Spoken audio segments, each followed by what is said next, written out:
मदेहर जय नर्मदे माई है। कामाख्या। प्रणाम गुरुदेव।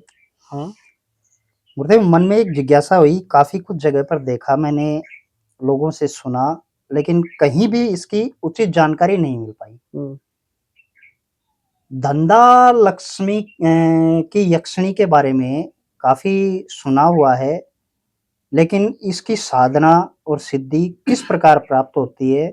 किस प्रकार कोई साधक या कहें गृहस्थ इंसान इनका सदुपयोग कर सकता है, इनकी कृपा पा सकता है? धनदा लक्ष्मी, जी गुरुदेव। धंधा लक्ष्मी भी है, पद्मिनी यक्षिणी भी है, अच्छा जी। पद्मावती यक्षिणी भी है, जी। जो व्यक्ति को आर्थिक जैसे कि दरिद्रता है या कमजोरी है, जीवन कठिन है, तो शास्त्रों में इन यक्षिणियों का भी वर्णन किया गया है, धनदा लक्ष्मी का। जी गुरुदेव। तो धनदा लक्ष्मी मतलब एक यक्षिणी पहले क्या है, पहले उसे समझना हो, समझ रहे हो? यक्षिणी भी एक यक्षिणी एक योनि होती है। जी। जैसे मनुष्यों की योनि है, देवताओं की योनि है, गंधर्वों की योनि है, वैसे यक्षिणियों की भी एक योनि होती है। महाभारत में यक्ष ने धर्मराज से प्रश्न पूछे हैं, 5 प्रश्न यक्ष का उल्लेख आया है। हाँ जी। तो उस यक्ष के पास ऐसी बहुत सारी शक्तियां होती हैं जो कि उन 5 भाइयों को मृत्यु भी कर देता है, जीवित भी कर देता है। फिर उनको वरदान देने में वो सामर्थ्य भी होता है। जी गुरुदेव। इसका मतलब ये है कि वो कोई कमजोर योनि नहीं है, वो मनुष्य को हर चीज देने में यक्ष जो है सामर्थ्य होता है। तो वैसे ही जो धनदा लक्ष्मी यक्षिणी है, उनकी भी साधना होती है। साधना से पहले साधक को बहुत लंबी तैयारी करनी होती है अपने शरीर शुद्धि की, अच्छा। जिसमें सर्वप्रथम आता है साधना काल में ब्रह्मचर्य का पालन। ठीक। ठीक है। और दूसरा ये है अपना आहार और विचार, संगति भी पॉजिटिव लोगों की होनी चाहिए। ठीक है। और आहार भी सात्विक ग्रहण करना चाहिए, आवश्यकता से कम भोजन करना चाहिए, कम शयन करना चाहिए, कम से कम लोगों के बीच में संपर्क आना चाहिए, पहले भगवान शिव की कुछ दिन आराधना करनी चाहिए और ये तैयारी करनी चाहिए। ठीक है। ठीक है। तो जैसे 1 महीना 2 महीना आप कंप्लीट हो गया साधना, कितना टाइम पे आप बैठ सकते हो, इतना टाइम पे आप उठ सकते हो। ऐसी जगह का चुनाव करो जहाँ बेल वृक्ष हो, अच्छा। एकांत जगह पे, जो बेल फल होता है ना, हुँ। या फिर आप उदुम्बर का वृक्ष, जो देहाती भाषा में उसको गूलर बोलते हैं। अच्छा, अच्छा, गूलर। उदुम्बर जानते हो ना, गूलर, जो जहाँ पे भगवान दत्तात्रेय का वास होता है, ऐसा लोग मानते हैं। क्या बोलते हैं उसको महाराष्ट्र में? उम्बर। उम्बर का वृक्ष। हम्म। तो उस वृक्ष पे नीचे भी उसकी साधना आप कर सकते हो। ये धंधा लक्ष्मी जो है, इनके कई प्रोसेस बताए गए हैं शास्त्रों में, लेकिन मैंने जो पढ़ा है मैं वो बता रहा हूँ। जी गुरुदेव।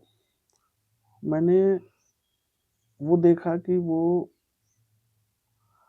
जो विधि है उनकी बहुत सरल है। आप पहली बात तो शरीर की शुद्धि रखो, एक टाइम हल्का भोजन करो, वही भोजन जो अपने हाथ से आप पका सको। हाँ, और जहाँ आपको साधना करना है वहाँ डेली अपना शाम के वक्त जो है, शाम से पहले उसे गौ के गोबर से उसे लीपो बढ़िया, और अपने हाथ से ही गौ के कंडी से देसी गाय के दूध में खीर बनाओ।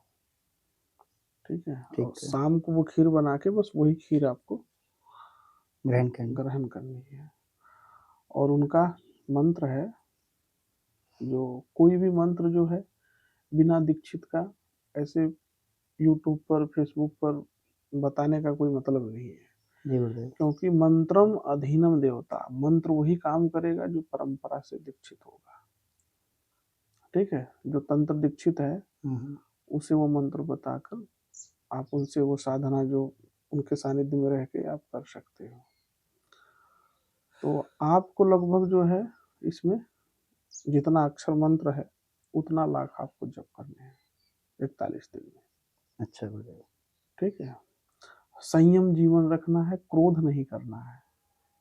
ठीक है, और साफ सफाई का विशेष ध्यान रखना है। साधना काल में किसी से संपर्क नहीं करना चाहिए। ऐसे जगहों पे ऐसा स्थान, ऐसा योग संजोग आप तैयार करो। उस विधि से अगर साधक अगर साधना करता है तो 100% की गारंटी है कि उसे धंधा लक्ष्मी के दर्शन होंगे, यानी प्रत्यक्ष दर्शन प्रत्यक्ष होते हैं। दर्शन होंगे। और अगर साधक के सामने अप्रत्यक्ष नहीं हुई तो उनको स्वप्न के माध्यम में भी वो कृपा करके जाएंगे। ठीक है, ठीक है गुरुदेव। कृपा 3 जगत से होती है। एक होती है प्रत्यक्ष, और एक होती है सूक्ष्म जगत की, जो स्वप्न काल में आप जो जैसे सपने में देखा किसी व्यक्ति ने झापड़ मारा था, सुबह 60 उपट गया, देखा है ना, ऐसे हाँ, ऐसे हाँ। घटनाएं होती है ना। तो उस अवस्था में भी वो दे सकती है। और दूसरा एक और तरीका है, जैसे मान लो कि अब धन के उद्देश्य से ही हम कर रहे हैं। जी। ठीक है, हमने पुरुष चरण पूरे कर लिए, देवी के दर्शन नहीं हुए, तो हमें उसका फल मिला या नहीं मिला ये मत सोचो। कर्म का फल कोई नहीं रोक सकता। वो किसी समय काल में आपको या कोई ऐसी महिला आपको खूबसूरत टकराएंगी जो उन्हीं के गुण धर्म अंश का स्वरूप होंगी, जो आपको धन्य धान्य से पूर्ण होने का सहयोग करेंगे, जो चीजें आपको प्राप्त हो जाएंगी। तो इन चीजों को साधक समझ नहीं पाते हैं, और वो या तो गुरु को कोसते रहते हैं अब क्योंकि उन्होंने उसमें पढ़ा है पुस्तक में को देवी प्रत्यक्ष होकर दर्शन देती हैं, वो मंद मंद मुस्कुराती हैं, तो ऐसी एक उनके दिमाग में कल्पना हो जाती है, एक छवि हो जाती है। हालांकि ये वर्णन उस साधक ने किया है जो उस समय काल में उन्हें इस रूप में देखा। समय काल के लिए परिवर्तन भी हो सकता है। हो सकता है आज के युग के अनुसार हम उस देवी का हवन करें, उस शक्ति का हवन करते हैं, और वो किसी आम महिला की तरह ही रूप बना के आ जाए और आपको सब कुछ दे के चली जाए, ये भी उन्हीं की कृपा मानी जाएगी ना। ठीक बात है। मतलब जिस उद्देश्य को लेके ये सिद्धि साधना करी गई थी, वो उद्देश्य किसी भी रूप में पूर्ण हो सकता है। हाँ, किसी भी रूप में वो उद्देश्य आपका पूर्ण हो सकता है, ये उनकी कृपा से ही पूर्ण होगा। इसका मतलब ये है, इसमें ना गुरु दोषित है और ना ही साधना विफल हुई हाँ है। विफल होती है। जो लोग ये सोचते हैं कि साधना मेरी विफल हो गई, अब जैसे रामकृष्ण जी जो थे वो माता काली के बहुत भक्त थे। जी। ठीक है, इसमें थोड़ा उनका प्रसंग है। वो इतने अच्छे भगत थे माँ काली के, और फिर बाद में उनकी शादी होती है माँ शारदा से। ठीक है, तो अंत में उन्हें माँ काली में ही, माँ शारदा में ही उन्हें काली के दर्शन होते हैं। अच्छा जी। हाँ, तब रामकृष्ण परमहंस को समझ में आता है यार, सब तो माँ ही माँ है, सब तो सर्व रूपों में माता या है। देवी सर्वभूतेषु, वो सर्वभूत मतलब माँ को सारे रूपों में देख लिए रामकृष्ण परमहंस। तो उनकी पत्नी में भी वही माँ दिख गई महाकाली की। इसीलिए उसमें आरती में भी मैंने पढ़ा है कि संतन ही तपाली सदा खुशहाली, जय काली कल्याण करे, हे जगदम्बा करन विलंबा संतन के भंडार भंडार। भरे। माता हो के पुत्र खिलावे, भार्या हो के भोग करे, संतन ही तपाली सदा खुशहाली, जय काली कल्याण करे। ठीक है, तब नर्मदे हर। नर्मदे